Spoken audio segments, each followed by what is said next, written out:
Mesdames, Messieurs, bonjour et bienvenue sur notre chaîne YouTube. L'information vous place au sommet du monde. Alors si vous êtes nouveau, abonnez-vous et activez aussi la cloche de notification pour ne plus rien manquer. On commence. Selon le Service européen pour l'action extérieure, SEAE, le Burkina Faso serait en train de jouer un double jeu, étant donné qu'une délégation militaire burkinabé de haut niveau a été envoyée au Mali à la mi-avril pour rencontrer les autorités de la transition malienne pour discuter des questions de la lutte antiterrorisme et renforcer le partenariat entre les deux pays. Chose qui, selon l'agence Ecofin, a éveillé des soupçons du Service européen pour l'action extérieure sur la volonté de Ouagadougou de copier la stratégie de Bamako en faisant appel à des mercenaires russes pour combattre les terroristes. La possibilité d'une reproduction du modèle malien au Burkina Faso à travers l'utilisation de forces à la solde de la Russie ne peut pas être exclue, a-t-il averti.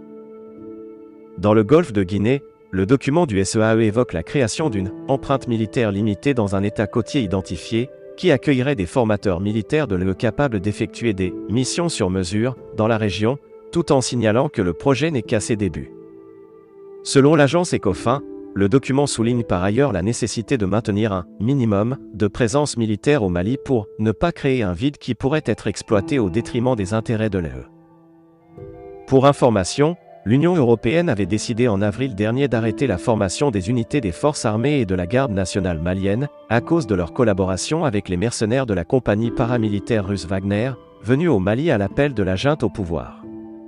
L'UE, poursuit l'agence, avait engagé plusieurs centaines de militaires et d'experts dans 2 missions de formation au Mali, la mission de formation de l'Union européenne au Mali, EUTM Mali, pour les forces armées, et la mission de soutien aux capacités de sécurité intérieure malienne, ECAP Sahel Mali, pour la police.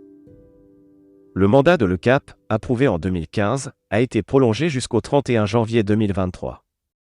Celui de l'EUTM, en place depuis 2013, court jusqu'au 18 mai 2024. Il faut rappeler que la majeure partie des troupes européennes ont déjà quitté le Mali depuis avril dernier.